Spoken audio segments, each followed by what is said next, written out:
Coucou les amis, j'espère que vous allez bien. On se retrouve aujourd'hui pour une nouvelle vidéo. Je vous propose de m'accompagner dans le rangement et l'organisation de mon frigo.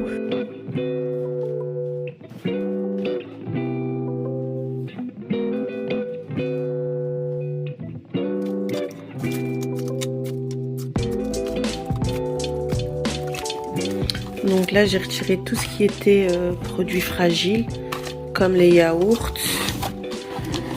les compotes, la charcuterie. Voilà, donc j'ai tout placé dans un sac comme ça, isotherme. Je vais y ajouter des pains de glace pour que ça maintienne au frais pendant que je nettoie le frigo.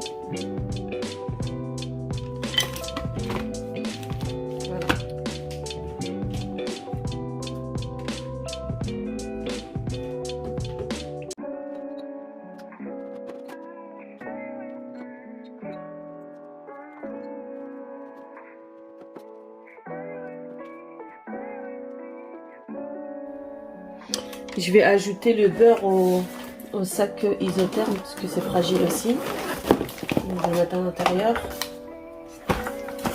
Comme ceci.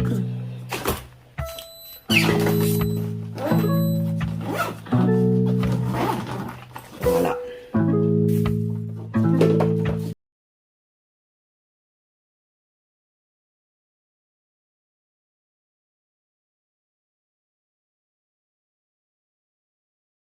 Permettre de faire le tri dans tout ce qui est alimentaire, tout ce qui est où les dates sont passées et que où il reste des fonds de bouteilles qui servent pas à grand chose. Je vais tout jeter et ça va me permettre de repartir tout à zéro. Donc là il n'y a plus rien. Donc moi ce que je fais, c'est que je vais commencer là par nettoyer les portes et je vais remettre en place tout ce qui est sauce et tout ce qu'il y avait dans les portes. Et ensuite, je vais m'attaquer à l'intérieur du frigo parce que du coup, je peux pas tout sortir d'un coup. J'ai pas assez de place dans ma cuisine pour tout stocker. Donc, ce que je vais faire, c'est que je vais déjà commencer par les portes et ensuite, je viderai l'intérieur du frigo. Donc, pour nettoyer mon frigo, là, j'ai préparé une bassine d'eau avec du vinaigre blanc et une éponge, sachant que j'utilise le vinaigre blanc pour tout ce qui est nettoyage où il y a des produits alimentaires en contact. Donc là, le frigo avec les aliments qui sont en contact, je vais pas utiliser de produits industriels type Javel ou des désinfectants où il y a des produits chimiques, parce que si la nourriture est après en contact, c'est pas très bon. Donc là, j'utilise vraiment que de l'eau et du vinaigre blanc.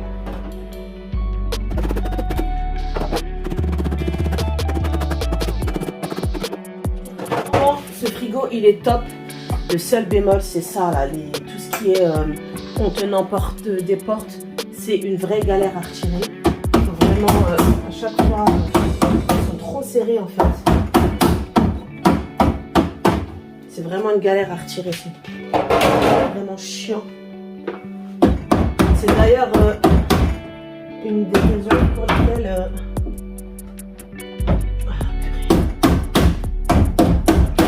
j'aime pas trop les retirer quand je nettoie, je les laisse en règle générale à l'intérieur et je nettoie directement à l'intérieur des bacs. Mais là, ça faisait un moment que je l'avais pas fait et regardez à l'intérieur, c'est tout sale. Regardez, c'est tout sale. Donc là, franchement, c'est le bon moment pour le faire là.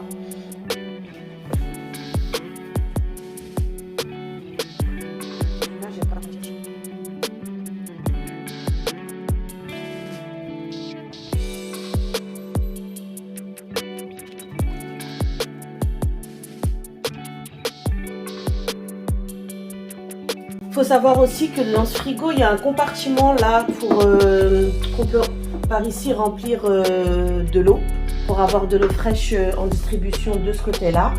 On ne l'utilise pas du tout parce que on l'avait utilisé un peu l'été dernier. Le frigo, ça fait maintenant presque 2 ans qu'on l'a. On l'avait utilisé l'été dernier et sincèrement, quand j'ai vu le système de distribution d'eau, j'ai pas du tout aimé. J'ai trouvé que c'était pas du tout hygiénique.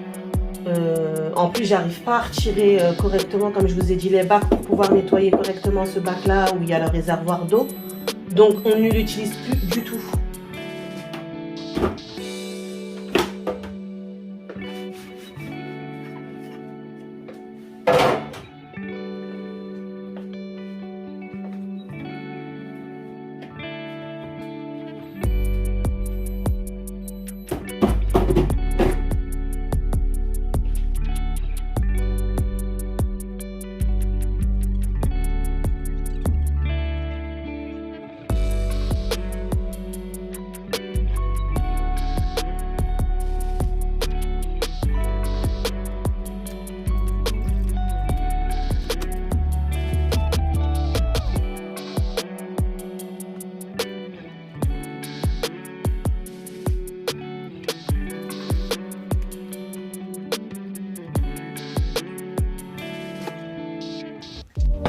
On ferme de temps en temps le frigo pour que la fraîcheur elle puisse rester à l'intérieur.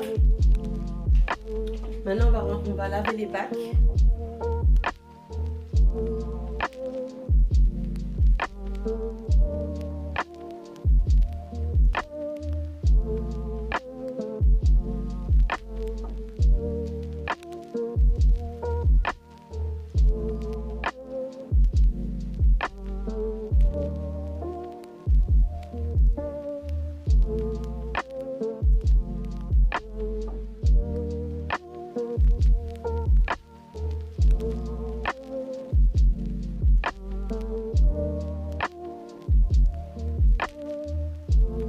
Donc voilà, là tous les bacs sont lavés, je les laisse égoutter sur un torchon propre. Pendant ce temps-là, je vais aller faire le tri dans les sauces et tout ce que j'ai retiré des portières pour faire le tri, retirer tout ce qui est plus bon, périmé, ou où il reste plus grand chose et qu'il reste une bouteille avec un fond vide qui sert à rien. Et après, on va essuyer, je vais essuyer les bacs et on va tout remettre en place. Voilà, c'est fait, j'ai fait le tri. Là, je vais tout essuyer avec un torchon sec et propre. Et on va pouvoir remettre tout en place ensuite dans le frigo.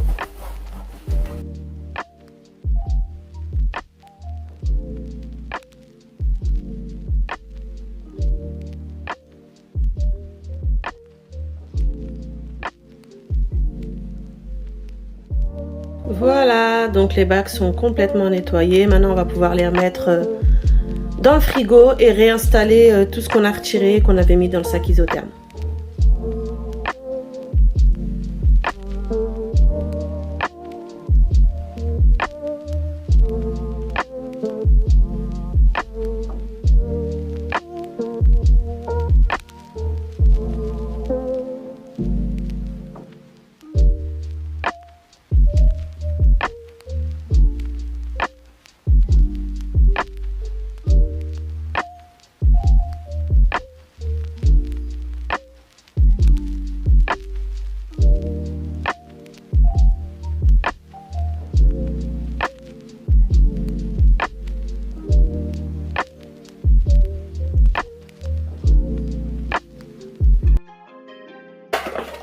Cette petite boîte là, où on récupère les sauces quand on commande à l'extérieur.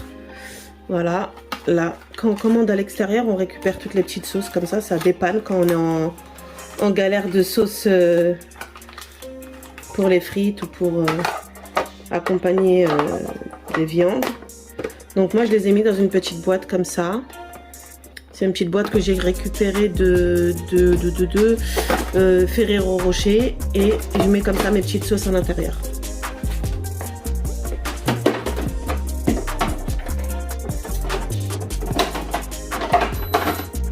Voilà.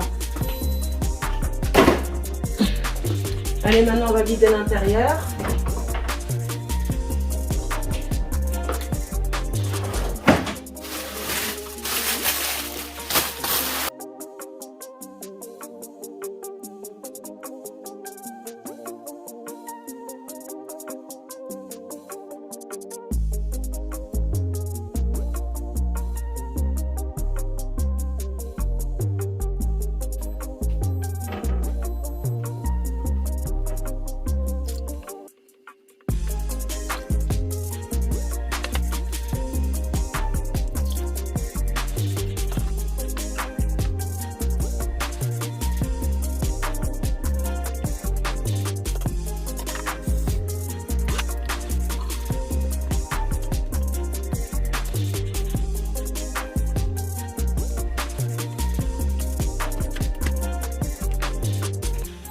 Donc voilà, le frigo est bien propre. Regardez, je vous montre partout. Hop là. Hop là, ça c'est en verre. C'est pas du plastique, ça aussi c'est du verre. Donc là, le tiroir. Et les tiroirs à légumes et à snacks. Voilà, donc là les portières. Là j'ai mis beurre confiture, la boîte de sauce dont je vous avais parlé avec les beurres à tartine le matin. Là c'est les boissons, je vais ajouter les boissons que j'ai achetées hier au Lidl. Et là c'est citron, là c'est une boîte où je conserve du beurre de karité qu'on m'a ramené du Sénégal. Ça c'est tout ce qui est sauce, et donc j'ai fait le tri. Et là aussi c'est les sauces, et ça c'est du paprika doux que j'achète à l'épicerie turque pour mettre dans mes plats, pour rehausser un peu le goût. Donc voilà, maintenant on va pouvoir passer à ma partie préférée, donc l'organisation de l'intérieur du frigo. Donc là j'ai nettoyé également les bacs que j'utilise pour mettre dans mon frigo. C'est des bacs que j'ai achetés chez Action il y a déjà un bon petit moment, ça fait plus de 2 ans que je les ai. Franchement ils sont super solides, ils sont bien, et ils permettent de ranger, que votre frigo il soit bien rangé, organisé, et aussi d'éviter d'avoir à nettoyer comme j'ai fait aujourd'hui le frigo toutes les semaines. Moi ce que je fais c'est qu'à chaque fois quand je vois que les bacs ils sont un peu sales, bah, je les vide et je les nettoie rapidement et je les remets en place dans le frigo. Donc ça c'est bien niveau hygiène et rangement, c'est top. Donc là dans ce bac là je vais mettre tout ce qui est cornichons, olives, parce que c'est des gros pots, c'est des gros contenants, et du coup je les mets tous dans le même bac. Et je voulais aussi vous parler de ces petits cornichons que j'ai découvert grâce à une amie. Je l'embrasse d'ailleurs au passage si elle regarde la vidéo. Donc c'est des mini cornichons avec sauce balsamique, et ils sont sucrés, ils sont pas salés, ils sont trop bons et on les mange à l'apéritif. Ils sont super bons. Moi des fois ça m'arrive de grignoter comme ça devant une série ou un film des cornichons, ils sont super bons. Ensuite je passe aux œufs. Donc là j'ai des œufs de la fois dernière, du coup je vais les avancer pour pouvoir mettre les œufs que j'ai achetés cette fois-ci. Pour ma part je prends des œufs des poules élevées en plein air. Ceux-là je les ai pris chez Lidl, mais je prends toujours les œufs poules élevées en plein air.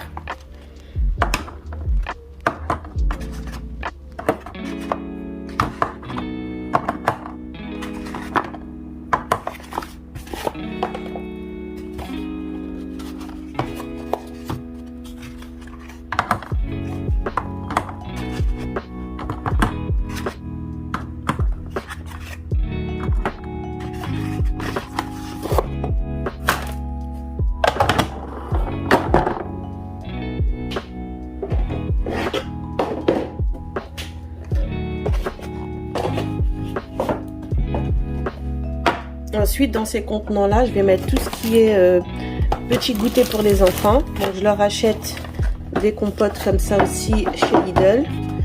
Et je leur prends ceux où il y a les différents parfums, parce que ça existe aussi avec juste pommes nature. Le paquet entier, c'est pommes nature. Moi, je leur prends avec les pommes fraises, pommes bananes, pommes poires, parce qu'ils aiment bien ça. Et les préférés d'Haroun sont les pommes fraises, et Jenna, elle aime bien les pommes bananes.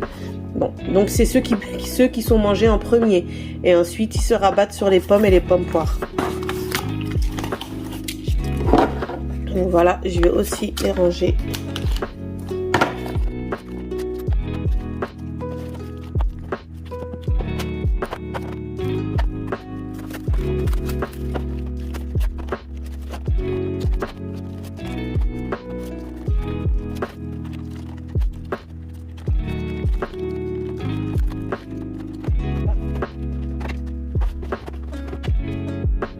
Ensuite, je vais m'occuper de la boîte à fromage. Alors, ce que je vais faire, c'est que je vais faire la rotation des fromages qui sont en date de péremption plus proche.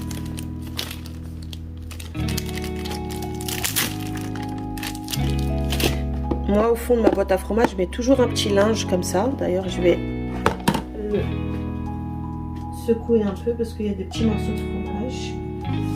Je mets toujours un petit linge comme ça pour absorber tout ce qui est humidité et ça permet une meilleure conservation aussi au niveau du... Enfin, moi j'ai remarqué que ça se conservait bien mieux quand je mettais le linge à l'intérieur. Donc j'ai racheté du roquefort, ça c'est mon mari qui mange ça. Hop. J'ai repris aussi du fromage hamburger parce que je compte faire des panini et des bruschetta dans... courant semaine, cette semaine ou semaine prochaine, donc j'aurai besoin de ce type de fromage là. Donc du coup je remets par dessus les fromages qui étaient déjà entamés.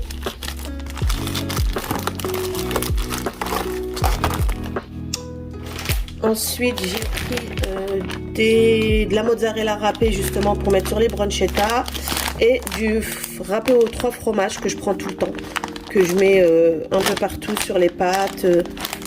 Pareil sur les plats que je mets au four à gratiner, etc. Donc je remets tout ça là-dedans et ensuite je remets les anciennes boîtes de fromage qui étaient déjà... Voilà. Et on ferme. Voilà, donc je vais commencer l'installation dans le frigo. Donc les compotes, je les mets plutôt en bas pour que les enfants puissent y avoir accès plus facilement.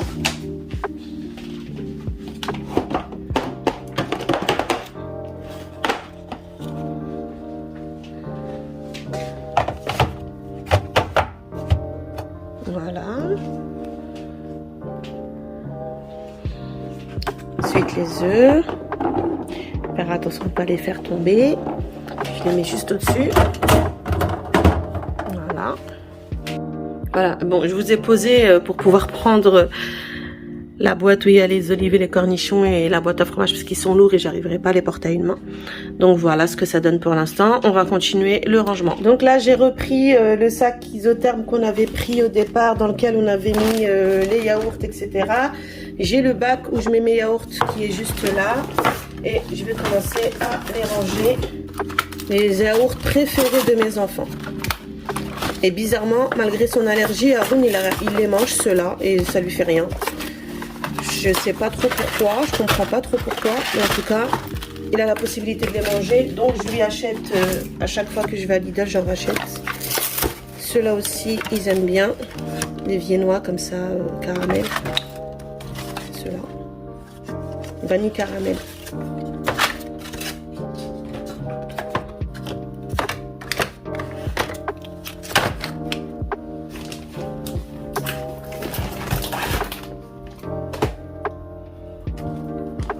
Ensuite, j'ai les yaourts que j'achète spécial pour Haroun, les Soja Sun.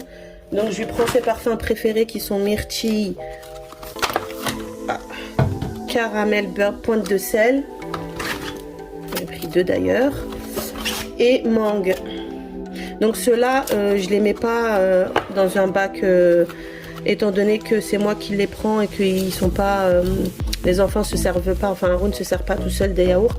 Du coup ceux-là, je les mets directement dans le frigo sans les mettre dans une boîte. Et là, il me reste encore des compotes, un pack de compotes comme ça. Donc ça aussi, je vais le poser directement dans le frigo parce qu'il en reste encore 2 ici, le temps qu'elles soient terminées. Et après, je transvaserai le reste de compotes ici. J'ai oublié, j'ai aussi des yaourts comme ça à boire que je vais aussi mettre dans ma boîte.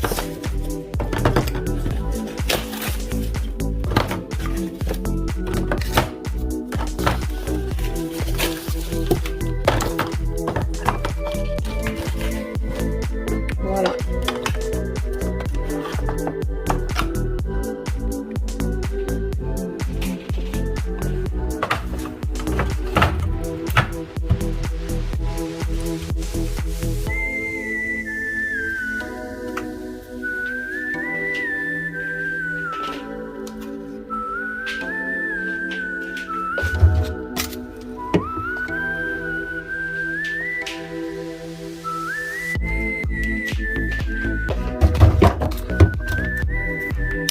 Ensuite, il me reste tout ça à mettre au frigo et les briques de jus de fruits les gnocchis et la charcuterie, je les mets dans le tiroir.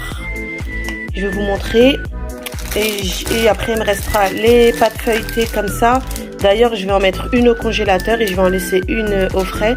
Et les petites dés de fromage comme ça qui rentrent pas dans la boîte à fromage. Parce que d'ailleurs, j'ai peur qu'ils se renversent et que ça me mette de l'huile de partout.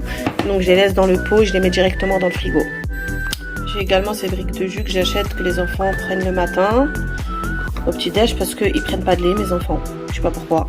Haroun, il boit pas de lait de base, mais Jenna non plus, elle boit le matin. Ils aiment bien prendre des jus de fruits. Voilà. Donc voilà le rendu final du frigo rangé. Donc je laisse toujours une place soit tout en haut, soit au milieu pour mon frigo sonne parce que ça fait un moment qu'il est ouvert. Pour mettre tout ce qui est des restes des repas. Voilà, donc je laisse toujours une place. J'aimerais aussi vous parler de ce frigo du coup, parce que je le trouve vraiment bien. Ça va faire quasi 2 ans qu'on l'a. Et mis à part le système là dont je vous parlais d'eau, que je trouve complètement nul. Ce système là d'eau comme ça, je le trouve pas terrible du tout. Mais mis à part ça, franchement, c'est un réfrigérateur qui est ventilé. Comme vous pouvez le voir au fond comme ça, vous avez des petits ventilateurs à chaque niveau. Voilà. Et là, il est tout derrière les yaourts, on ne le voit pas. Franchement, il est top. Je conserve mes aliments et j'ai aucun souci avec. Et là, une particularité, ce frigo, c'est que vous avez là des fonctions qui vous permettent de modifier en fait les fonctionnalités du frigo, notamment des deux du bas, et qu'on a la possibilité soit de mettre en mode congélateur, comme moi j'ai fait, là les deux ils sont en mode congélateur, mais on peut aussi, si on veut, là les régler et les mettre en mode frigo. Donc les deux parties du bas peuvent être soit en freezer, soit en fraîche. Donc voilà, et en fonction de la fonction que vous avez choisie, vous pouvez mettre soit les deux en mode congélateur, soit un sur les deux, donc soit le droit, soit le gauche, et là pareil, soit le droit, soit le gauche. Donc en fonction de la fonction que vous avez choisie, vous avez soit les deux congélateurs, soit un sur les deux. Voilà, vous avez aussi la possibilité de le mettre en mode holiday quand vous partez en vacances. La fonction Super Cold, c'est pour régler la température du frigo, et la fonction Super Freeze, c'est pour régler la température du congélateur.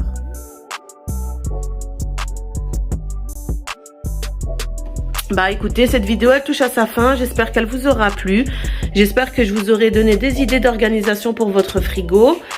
Je vous dis à très bientôt et je vous fais de gros bisous.